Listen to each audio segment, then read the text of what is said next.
On va voir aujourd'hui une déviation importante dans notre théologie. Et c'est une chose que nous pratiquons qui n'est foncièrement pas biblique.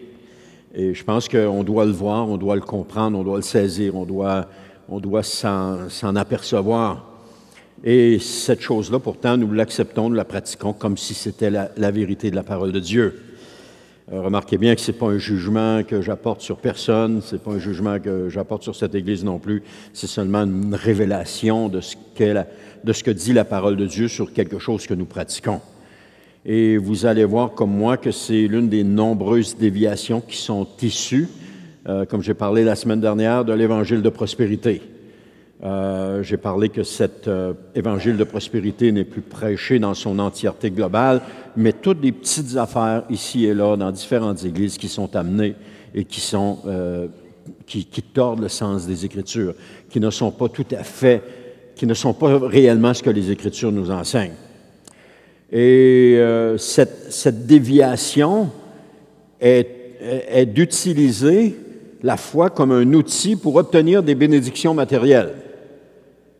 C'est sûr qu'à première vue, ça paraît inoffensif, mais ce mouvement enseigne que Dieu veut que chaque croyant soit riche, soit en bonne santé et prospère sur la terre. Et pour ce faire, cet évangile prône que la foi exprimée par des déclarations et des offrandes est la clé pour y parvenir. Et vous allez voir que c'est peut-être pas tout à fait ce que la parole de Dieu nous enseigne, parce que cette doctrine est profondément non biblique et dangereuse. Parce d'abord, elle tire ses origines. Je ne sais pas si vous avez vu le document que j'ai partagé sur les origines de la doctrine de prospérité, mais elle tire ses origines du mouvement de la nouvelle pensée. Et le mouvement de la nouvelle pensée disait que tu pouvais créer par tes paroles.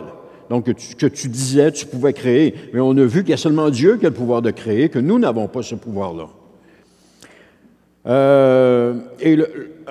C'est un mouvement séculier, comme on a vu la semaine dernière, qui est aussi qui est un feu étranger, qui a été incorporé dans les pratiques chrétiennes. Donc, on a pris des concepts de la nouvelle pensée du 19 et 20e siècle et on les a incorporés à la chrétienté. Et aujourd'hui, c'est ça que nous pratiquons en disant « Ah, c'est la vérité de la parole de Dieu ». Alors que la source n'est pas la parole de Dieu. La source est la nouvelle pensée. Alors, la première chose qu'on va voir aujourd'hui, c'est une fausse promesse matérielle. Parce que l'Évangile de prospérité enseigne que Dieu veut la richesse et la réussite pour tous ses enfants. La foi est un moyen de débloquer ses bénédictions. Les paroles ont un pouvoir créateur et ce que nous déclarons avec foi se manifeste et les offrandes financières garantissent une multiplication des richesses. En réalité, cette vision réduit la foi à une transaction spirituelle où Dieu devient un distributeur, tout simplement. Un distributeur de bénédictions matérielles. Et pour plusieurs personnes, c'est ce qu'on s'attend. Ah, si je le déclare, si je le demande, je vais l'avoir, ils vont me le donner. Mais Dieu, il n'est pas comme ça. Il ne marche pas comme ça. Ça ne fonctionne pas comme ça. La parole de Dieu ne nous le démontre pas. Et vous allez voir que ce que prône cette doctrine-là, et ce qu'elle dit dans l'ensemble, c'est que si tu n'as pas ça, c'est parce que tu n'as pas la foi. Et ça, je l'ai entendu de mes oreilles, des gens dire à des personnes qui étaient malades, « Bien, si tu n'es pas guéri, c'est peut-être parce que tu n'as pas la foi. C'est pas parce que tu n'as pas la foi que tu n'es pas guéri. Parce que tout dépend de la volonté de Dieu. Et c'est au Seigneur qu'on doit s'adresser. Pas à des machinations ou à des recettes qui vont nous amener la guérison. Il faut s'adresser à Dieu. C'est Dieu, c'est sa volonté, c'est lui. Tout est à cause et pour lui, par lui. Le deuxième point, c'est que dit réellement la Bible sur la foi et la prospérité? D'abord, la foi est centrée sur Dieu, pas sur les gains matériels. Parce que la Bible enseigne que la foi authentique est une confiance en Dieu, indépendamment des circonstances matérielles. C'est de croire ce que Dieu nous dit, ce que Jésus nous dit. c'est de mettre notre foi dans ce qu'il nous dit et pas mettre notre foi dans ce que nous déclarons en disant, voilà, si je le déclare, ça va se produire. Le problème avec ça, c'est qu'à un moment donné, ça ne se produit pas, on se décourage puis on se dit, mais la parole de Dieu n'est pas vraie, parce que ça ne marche pas. Pourquoi on dit ça? Parce qu'on pense que c'est la parole de Dieu. Mais la parole de Dieu ne déclare pas ces choses-là. Hébreux 11.1, dans la Bible du Sommeur, nous dit « La foi est une façon de posséder ce qu'on espère. C'est un moyen d'être sûr des réalités qu'on ne voit pas. » Posséder ce qu'on espère, c'est appuyer sur ce que Jésus nous dit et non pas sur ce que nous désirons. La foi dans ce qu'on espère, c'est appuyer sur ce que Jésus nous dit. Jésus nous donne une promesse et on appuie notre foi sur cette promesse. On ne le voit pas encore, elle n'est pas réalisée encore, et on ne le voit pas, et on appuie notre foi sur cette promesse. Et on croit que Dieu va le faire, mais pas sur ce que nous supposons, prétendons, présumons, ou quoi que ce soit d'autre. Ça n'a rien à voir avec ça. Tout à voir avec la foi en Dieu, sur ce qu'il nous dit. Je désire de l'argent, je proclame des versets dans ce sens. Je désire la guérison, je proclame des versets dans ce sens.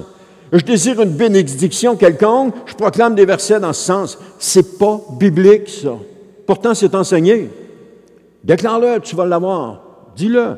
C'est pas biblique. On ne voit pas cela nulle part dans les Écritures. Que ce soit avec Jésus, que ce soit avec les apôtres ou que ce soit avec les croyants dans le Nouveau Testament, on ne voit pas ça nulle part. Pourtant, c'est enseigné dans l'Église comme si c'était une vérité biblique. Par contre, tu es malade, Jésus te dit qu'il va te guérir. La foi, c'est de posséder ce que tu espères, c'est de croire ce que Jésus te dit. Mais la foi est toujours basée sur ce que Dieu dit. Toujours. Toujours, toujours, toujours, toujours. C'est un moyen d'être sûr des réalités qu'on ne voit pas encore. Jésus l'a promis, tu ne le vois pas encore, mais tu espères parce que c'est ce que Jésus te dit.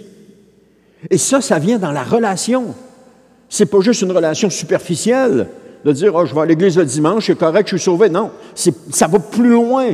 Ça va dans une relation où est-ce que nous nous entretenons avec le Seigneur Jésus, nous parlons avec lui, nous avons une relation, nous discutons avec lui.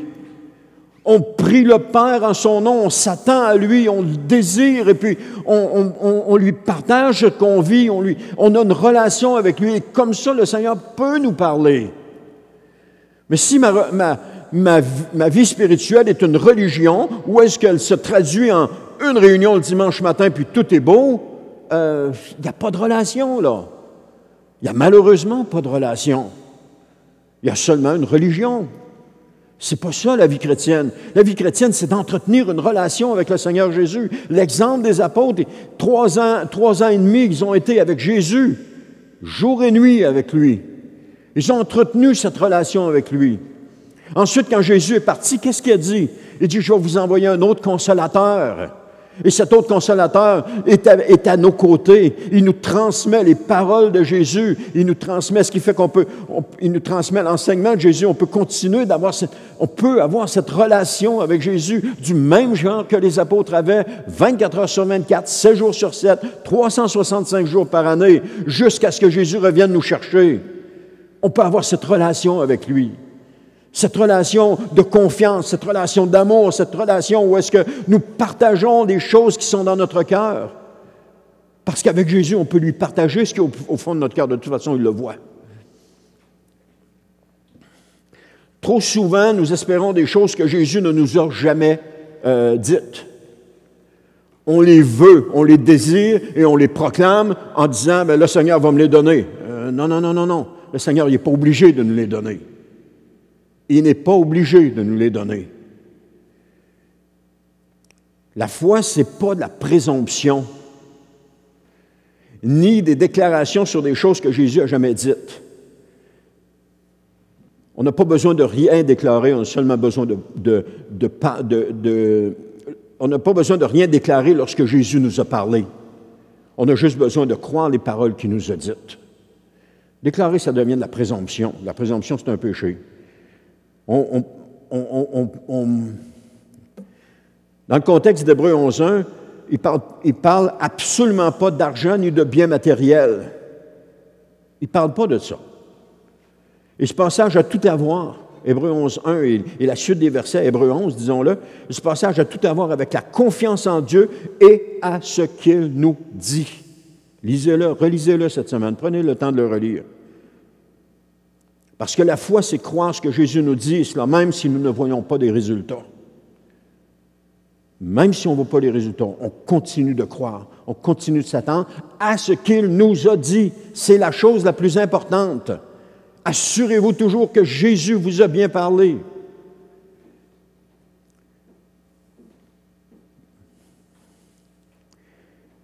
Les héros de la foi mentionnés dans Hébreux 11 n'ont pas connu la richesse et la prospérité.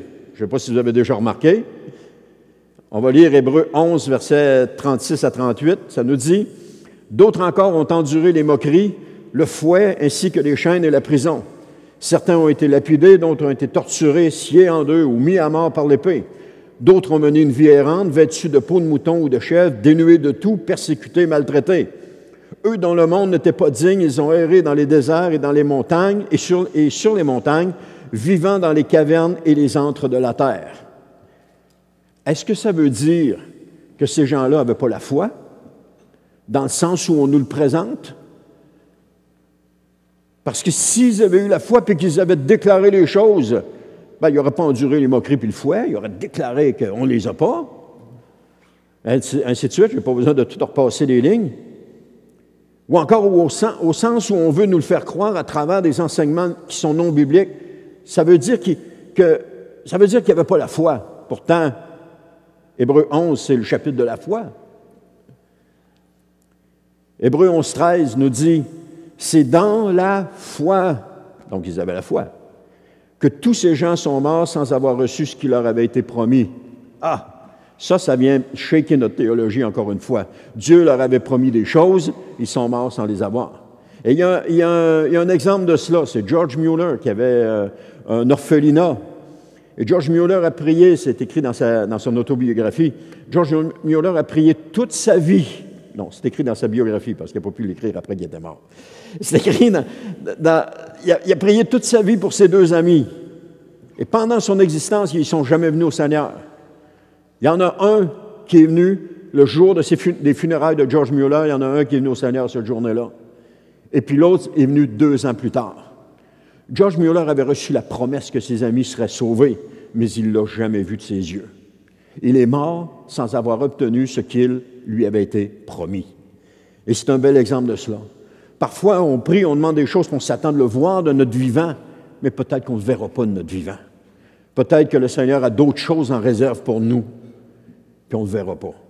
C'est là qu'il faut mettre notre confiance en Dieu, qu'il faut s'attendre à Dieu, qu'il faut faire confiance à Dieu, plus que tout. Parce qu'on est loin, quand on regarde Hébreux 11, là, ce que j'ai lu tantôt, on est loin de la prospérité matérielle dans ce passage. On est à l'opposé de la prospérité, à l'opposé de l'évangile de prospérité puis de ses enseignements. On est complètement à l'opposé de cela. Alors, même si je n'ai pas ce que je veux, je continue de faire confiance à Dieu. Et même si tout se détériore, puis que je ne reçois rien, je continue de lui faire confiance. C'est ça, la foi. Parce que Dieu est beaucoup plus grand que moi. Et il y a des plans qui sont beaucoup plus grands que mes plans. Et c'est pour ça qu'il faut lui faire confiance. Parce que la foi, ce n'est pas obtenir ce que l'on veut pour notre bien-être physique. Parce que souvent, c'est ça qu'on veut. On veut notre bien-être physique. La foi, c'est croire ce que Jésus nous dit, c'est tout. C'est tout. Ça a tout à voir avec la relation avec notre Sauveur bien-aimé. Tout à voir avec cette relation-là. Donc, dans notre attitude, dans notre situation maintenant, qu'est-ce que Jésus est en train de vous dire? Ou dans votre situation, qu'est-ce que Jésus est en train de vous dire? Ce à travers quoi vous êtes en train de passer, qu'est-ce que Jésus est en train de vous dire? C'est important de le savoir. Et pour cela, il faut lui demander, Seigneur, qu'est-ce que tu veux me dire à travers cela? Qu'est-ce que tu as pour moi à travers cela? Job qui a vécu, je pensais à Job tantôt en m'en venant, Job qui a vécu des situations difficiles, une situation extrêmement difficile, et on en parle de même, oh, il a perdu tous ses enfants, il a perdu toutes ses affaires, mais imaginez, essayez d'imaginer Job dans cette situation, ou mettez-vous à sa place. On vous apprend que là, tu as perdu tout ce qui était ton gagne-pain, tu l'as perdu, là. Puis là, après ça, on vient de dire, tu as tout perdu, tous tes enfants sont morts. Imaginez la tristesse que cet homme-là a pu ressentir quand ils sont venus lui annoncer la nouvelle. Puis après ça, il est tombé malade. Job a continué de croire en Dieu, même lorsque la pression était là. Sa femme lui disait, « Renie Dieu, puis tu vas voir, tout va s'arranger. » Job a continué de croire en Dieu. Il a continué de s'attendre à Dieu, même si la situation était désastreuse. Et vous savez quoi? Dieu l'a béni. Dieu l'a béni. Et lui a redonné tout ce qu'il avait perdu. Il l'a béni. Ça vient de Dieu. Il faut s'attendre à lui. Job, à quelque part, a attendu Dieu. Il y avait une conception de Dieu qui n'était pas bonne. Et Dieu, à travers cette situation-là, l'intervention de ses amis, et principalement l'intervention de Dieu à la fin, a complètement changé la perception que Job avait de Dieu. Et à travers cette situation difficile, Job est ressorti un homme nouveau, différent, avec une conception de Dieu différente. Je ne dis pas que c'est toujours ça, mais parfois, il y a des situations qu'on vit qui sont là pour nous amener à découvrir une conception différente de Dieu. Je ne dis pas que c'est toujours ça, je le répète, parce que des fois, je peux être mal interprété, mais ça arrive. Dieu va se servir d'une situation pour nous apprendre quelque chose de fondamental dans notre vie. Il faut lui faire confiance. Si on est toujours là à dire, à refuser ça, à repousser ça, puis en disant que c'est du diable, on est en train de combattre contre Dieu dans notre propre vie. Est-ce que c'est ça qu'on veut, combattre contre Dieu? Non, on veut combattre avec Dieu dans notre vie. Donc, il faut accepter sa volonté dans notre vie. Si je me mets à déclarer des choses qui vont contre la volonté de Dieu, je ne suis pas en train de lutter avec Dieu, je suis en train de lutter contre Dieu. C'est qui? C'est Gamaliel qui disait « Ne prenez pas le risque de lutter contre Dieu. » Pourquoi? Parce que c'est sûr qu'on va perdre. C'est certain, il est pas mal plus grand que nous autres. Alors, c'est là qu'il faut savoir qu'est-ce que Dieu est en train de nous dire. Là. Qu'est-ce qu'il veut nous dire? Un autre point, c'est que Jésus a enseigné le contentement, non la richesse terrestre. Jésus n'a jamais promis la richesse aux croyants.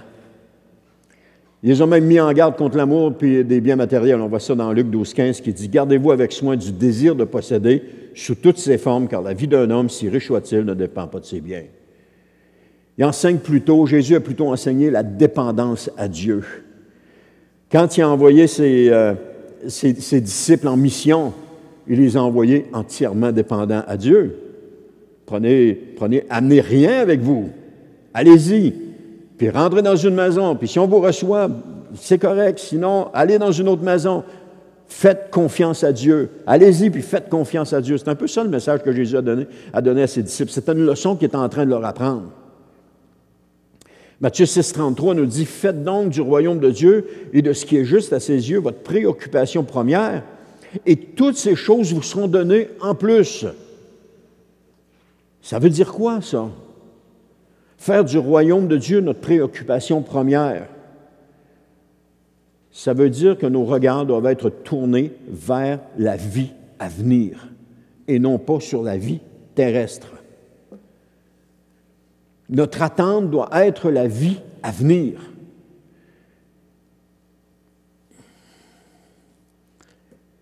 L'évangile de prospérité se focus sur les choses terrestres et sur l'homme, la personne. L'évangile de Christ, pour sa part, se focus sur les choses célestes et sur Jésus, et non pas sur nous. Elle se focus sur Jésus. Parce que c'est lui qui pourvoit à nos besoins. C'est lui qui nous soutient, c'est lui qui nous fortifie.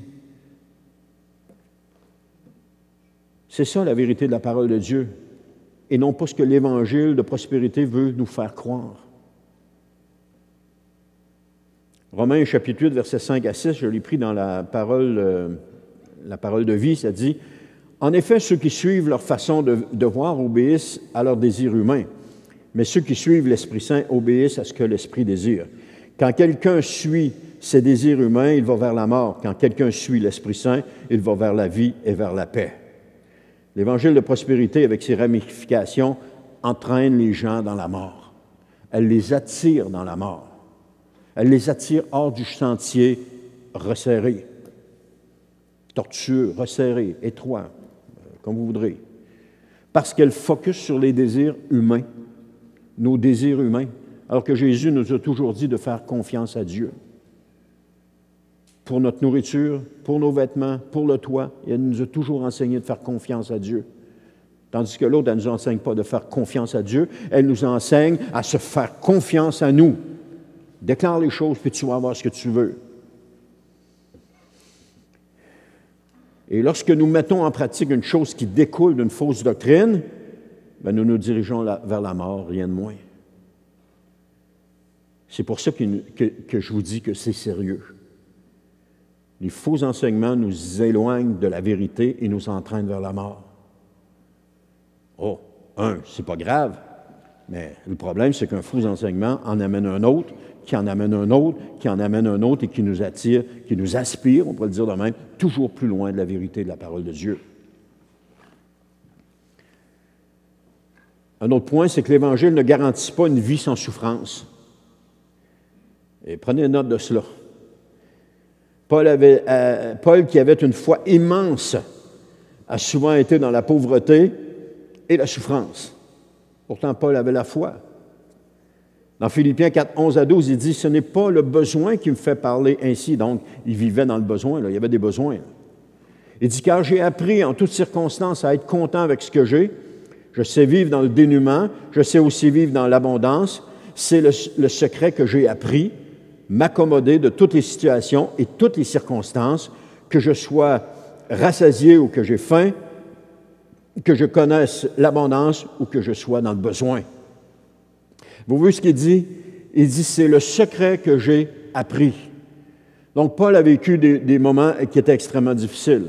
On peut imaginer Paul, avant d'être appelé au ministère par le Seigneur Jésus, qui était pharisien et qui avait une certaine noblesse comme pharisien, qui avait une certaine confiance de ses pairs. D'ailleurs, lorsqu'il a été appelé par Jésus, c'est parce qu'il était envoyé à Damas avec des lettres pour arrêter les chrétiens et les faire mettre en prison. Paul ne devait pas souffrir de la faim à ce moment-là. Il ne devait pas manquer de rien non plus. Mais lorsque le Seigneur l'a appelé à l'Évangile, ça a été une toute autre histoire. Là, c'était plus pareil. Et c'est là que Paul dit, c'est le secret que j'ai appris. Il a donc dû apprendre à dépendre de Dieu, à faire confiance à Dieu, et plus à ses propres moyens ou à ses propres fonds ou à quoi que ce soit d'autre. Il a dû apprendre à faire confiance à Dieu. Et c'est ça que parfois Dieu fait. Il nous met dans une situation pour qu'on puisse apprendre à lui faire confiance. Mais ce n'est pas le temps de commencer à lutter contre Dieu.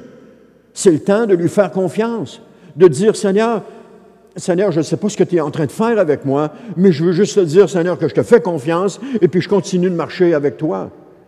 Mais lorsqu'on prend cette fausse évangile cet évangile de prospérité puis qu'on commence à déclarer des choses, on commence à lutter contre Dieu, contre sa volonté dans notre vie. 2 Corinthiens, chapitre 11, versets 24 à 27, je l'ai pris dans la Bible en français courant, ça dit « 5 fois j'ai reçu des Juifs la série de 39 coups, 3 fois j'ai été battu à coups de fouet par les Romains, et 1 fois on m'a blessé en me jetant des pierres. » Blessé, on l'a laissé pour mort. 3 fois j'ai fait naufrage, et 1 fois je suis resté un jour et une nuit dans les flots. Dans mes nombreux voyages, j'ai connu des dangers dus aux rivières qui débordent ou aux brigands, et les dangers dus à mes compatriotes juifs ou à des non-juifs. J'ai été en danger dans les villes et dans les lieux déserts, en danger sur la mer et en danger parmi les faux frères. J'ai connu des travaux pénibles et de dures épreuves. Souvent, j'ai été privé de sommeil, j'ai eu faim et soif. Souvent, j'ai été obligé de jeûner, j'ai souffert du froid et du manque de vêtements. Encore une fois, si on se fiait aux enseignements de l'Évangile de prospérité, bien, Paul n'avait pas la foi. Parce qu'eux disent que si tu vis ça, c'est parce que tu n'as pas la foi. Et selon cette doctrine, s'il y avait eu la foi, il n'aurait pas eu à endurer tout ça. Paul mettait sa confiance dans le Seigneur. Il lui faisait confiance. Et ce qu'il avait à vivre, il faisait confiance à Dieu. Et c'est la même chose pour nous aujourd'hui. On doit faire confiance à Dieu dans ce que nous vivons. On doit s'attendre à Dieu. On doit mettre toute notre confiance en lui. Et puis, même si les résultats ne sont pas là, même s'il n'y a pas apparence de succès, on continue de faire confiance à Dieu. Il faut revenir à la réalité. Et cesser de croire tous ces faux enseignements qui nous mènent en bateau, à quelque part, qui nous mènent directement dans la mort. Ce qui prouve que la foi n'est pas une garantie de richesse matérielle ou de bien-être physique. La foi est une confiance en Dieu. Rien d'autre que ça. Bien, rien d'autre, c'est déjà tout, là. Mais c'est plutôt une assurance en Dieu, peu importe les circonstances. Je fais confiance à Dieu. Dans ce que je vis, je fais confiance à Dieu. La foi n'est pas dirigée vers ce que je veux obtenir pour mon bien-être. Et souvent, c'est ça qu'on fait. On dirige la foi pour notre bien-être. J'en ai entendu de toutes les sortes, j'en entends encore. La foi est dirigée vers notre bien-être, mais ce n'est pas ça. La foi est dirigée vers Dieu, sur ce qu'il dit, sur ce qu'il nous dit, jamais sur notre bien-être. Parce que notre bien-être, c'est Dieu qui nous procure tout. C'est lui qui nous procure le bien-être, c'est lui qui nous procure la vie, c'est lui qui nous procure tout. On lui fait confiance. La foi a tout à voir avec la relation et non pas avec ce que je veux. La relation avec Jésus.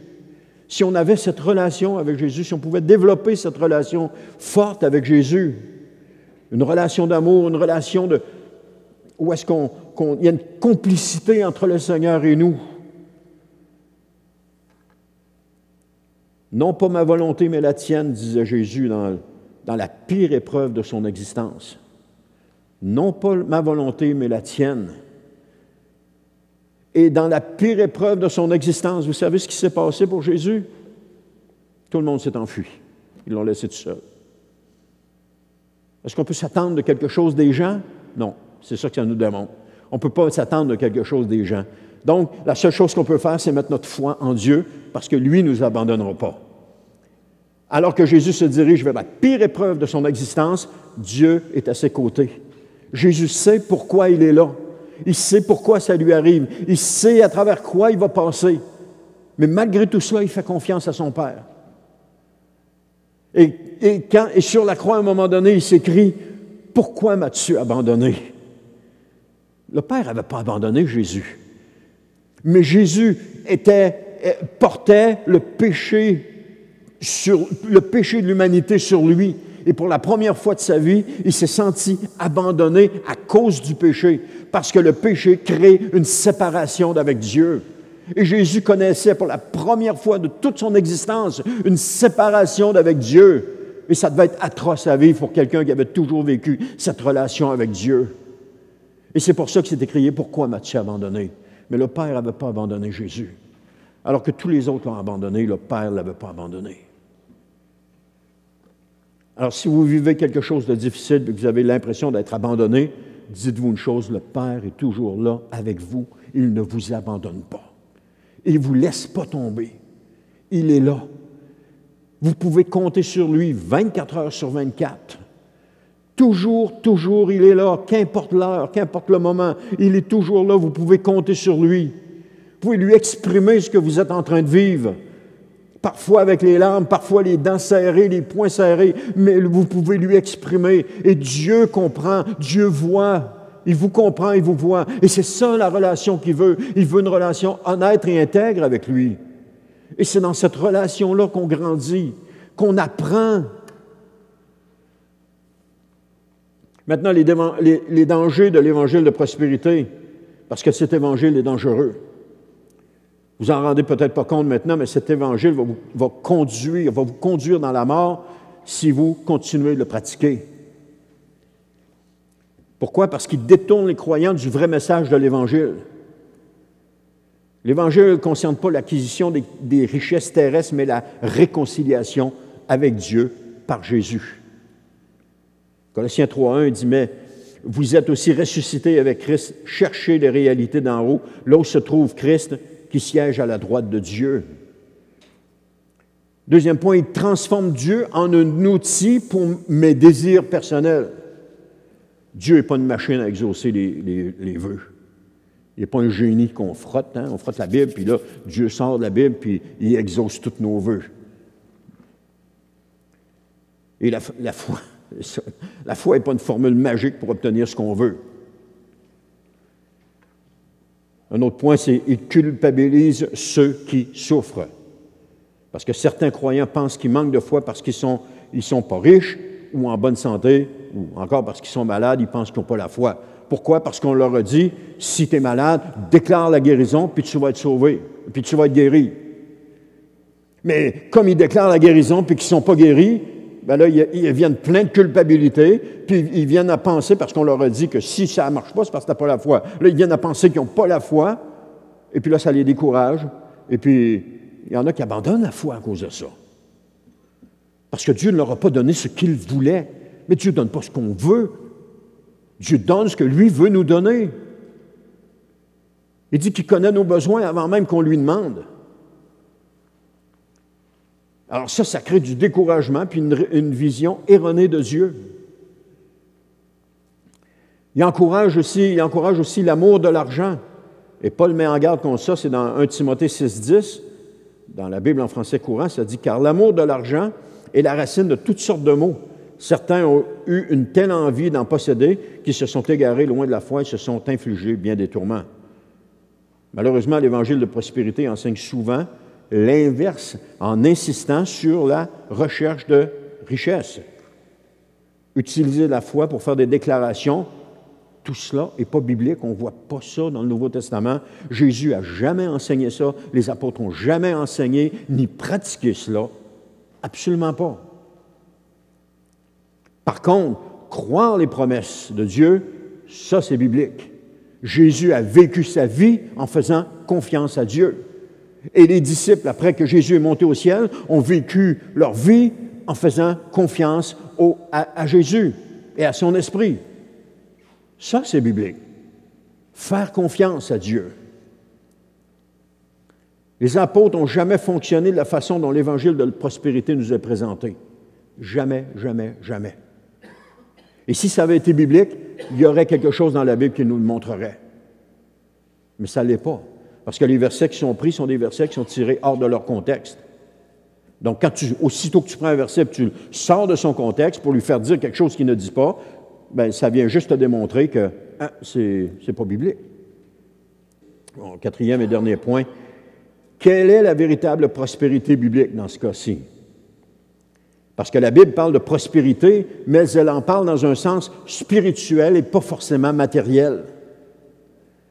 Parce que la prospérité spirituelle, c'est grandir dans la foi et l'intimité avec Dieu. Ce que je vous dis depuis tout à l'heure, créer cette relation avec Dieu, c'est grandir dans la foi avec Dieu et dans la foi et l'intimité avec Dieu. Ça, c'est la prospérité spirituelle.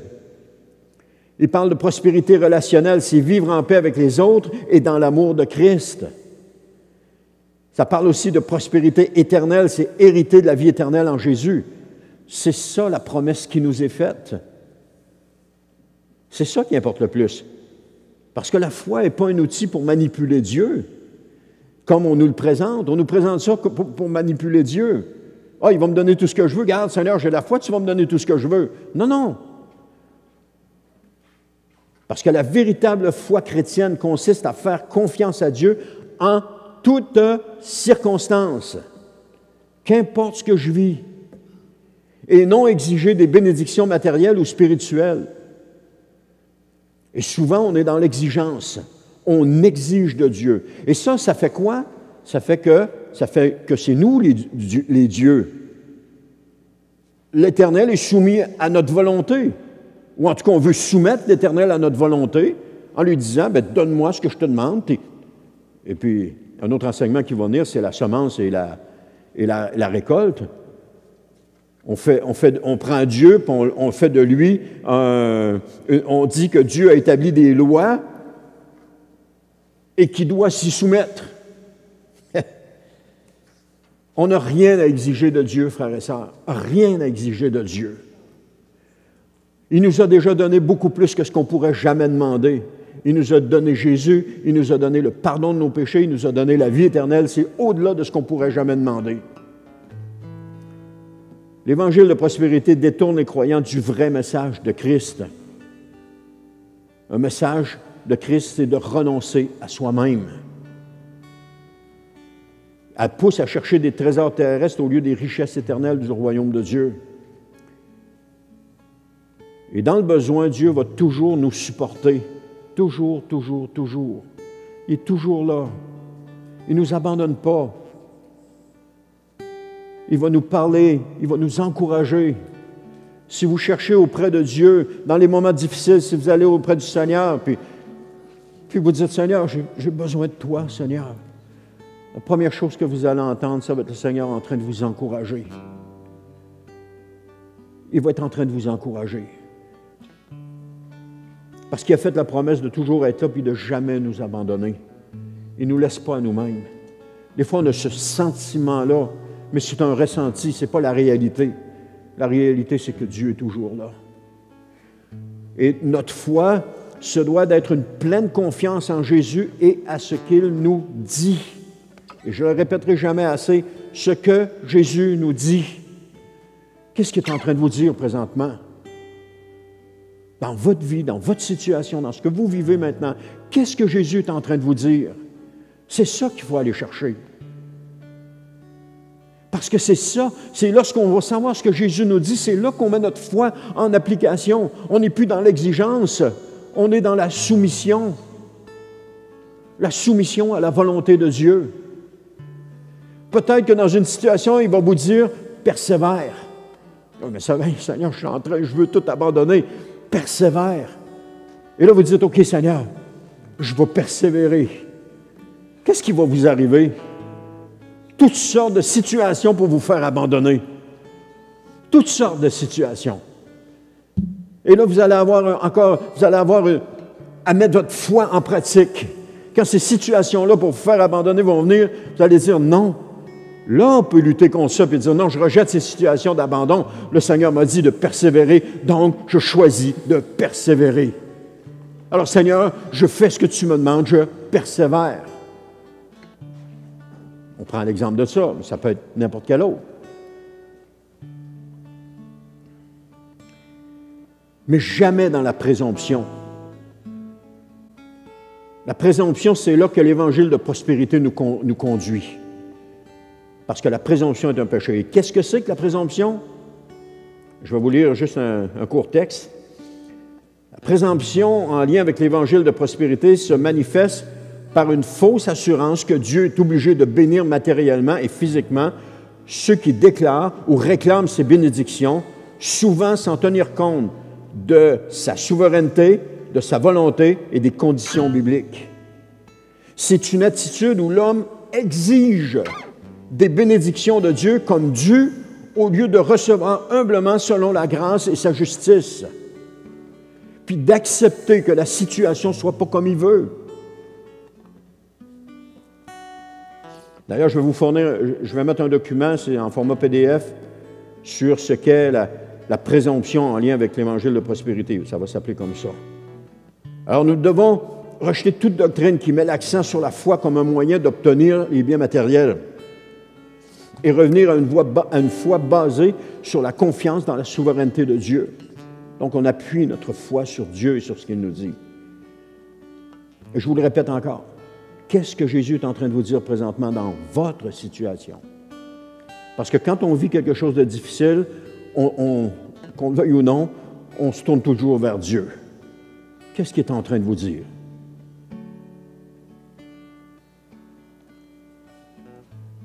Mettez toute votre confiance en lui. Rejetez toute facette de cet enseignement de l'Évangile de prospérité et revenez à la parole saine de Dieu. Parce qu'aujourd'hui, nous avons une décision à prendre. Je vous ai parlé la semaine dernière qu'on aurait des décisions à prendre. On a une décision à prendre. C'est de rejeter le concept de l'Évangile de prospérité que nous venons de voir. Dieu veut que nous soyons riches, monétairement, que nous ne soyons jamais malades, que nous soyons prospères matériellement sur la terre. Reconnaître et accepter que notre source de foi, c'est Jésus et ce qu'il nous dit. Mettre notre foi en Jésus et en Jésus seul et pas dans les mécanismes humains. Prendre l'exemple des apôtres. Chercher les enseignements dans les évangiles de prospérité, chercher les enseignements de l'évangile de prospérité dans la vie des apôtres pour voir si elles existent. Accepter sa volonté pour notre vie et cela même si ce n'est pas ce que nous désirons. C'est Job qui va dire, j'achève là, c'est Job qui va dire dans Job 23:12, « Je n'ai pas abandonné, dans la Louis II, je n'ai pas abandonné les commandements de ses lèvres, j'ai fait plier ma volonté aux paroles de sa bouche. » J'ai fait plier ma volonté aux paroles de sa bouche. Autrement dit, je me suis soumis à ce que Dieu me disait. Et ce que Dieu nous dit, c'est dans sa parole qu'on va le chercher. Ce n'est pas dans les nuages, ce n'est pas dans notre cœur, c'est dans sa parole qu'on va le chercher. Lisons sa parole. Revenons à sa parole. Recommençons à lire régulièrement. Et vous allez voir, Dieu va vous parler. Vous ouvrez votre Bible, le matin, le midi, le soir, vous ouvrez-la quand vous voudrez. Dites, Seigneur, parle-moi aujourd'hui. Et si vous vivez quelque chose de difficile, prenez votre Bible, c'est encore le temps de l'apprendre. Seigneur, je t'en prie, parle-moi sur ce que je suis en train de vivre, j'ai besoin de t'entendre.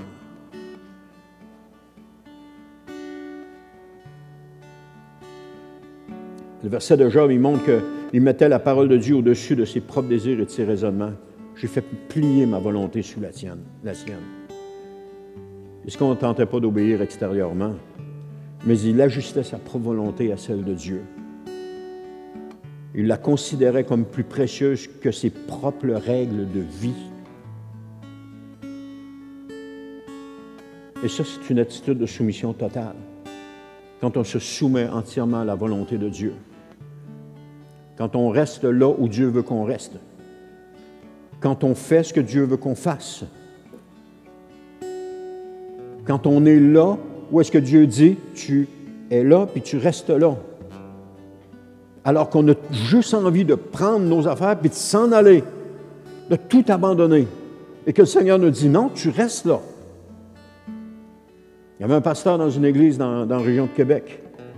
À toutes les années, il demandait au Seigneur, « Seigneur, est-ce que je m'en vais ou je reste? » Et le Seigneur lui répondait à toutes les années, « Tu restes. » L'église il était arrivé là, l'église elle devait avoir 150 personnes à l'époque. Et puis un peu, elle a descendu. Les gens sont partis, ils ont quitté, ils ont abandonné. Ils ont resté 10 à la fin. Je me souviens d'avoir été prêché là une fois, il y avait 10 personnes dans l'assemblée. Il ne s'est jamais découragé, ce pasteur-là. Il ne s'est jamais découragé. Il a fait confiance au Seigneur. Et aujourd'hui, l'Église a repris un certain essor. L'Église a recommencé à vivre et à grandir.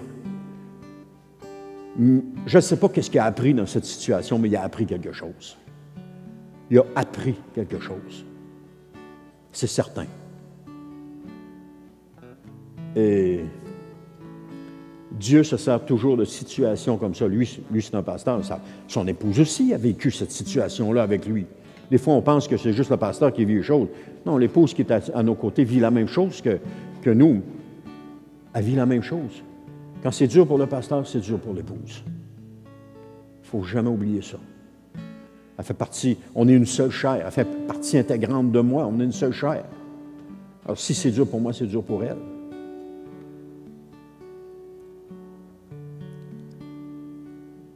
C'est un modèle pour nous aujourd'hui. Choisir la volonté de Dieu plutôt que nos propres désirs. Et cela même lorsque nous ne comprenons pas ses plans à lui. Lui faire confiance. Le message de matin, c'est ça, c'est faites confiance à Dieu. Développons au milieu de nos souffrances la même attitude que Job au milieu des siennes, c'est-à-dire mettre toute notre confiance en lui, faire plier notre volonté sous la sienne. Accepter que les choses ne soient pas comme on veut qu'elles soient.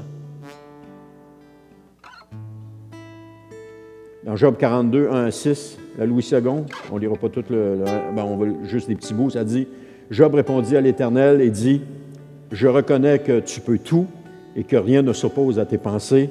C'est pourquoi je me condamne et je me repens sur la poussière et sur la cendre. » Job 1, 21, l'Éternel a donné et l'Éternel a repris, que le nom de l'Éternel soit béni.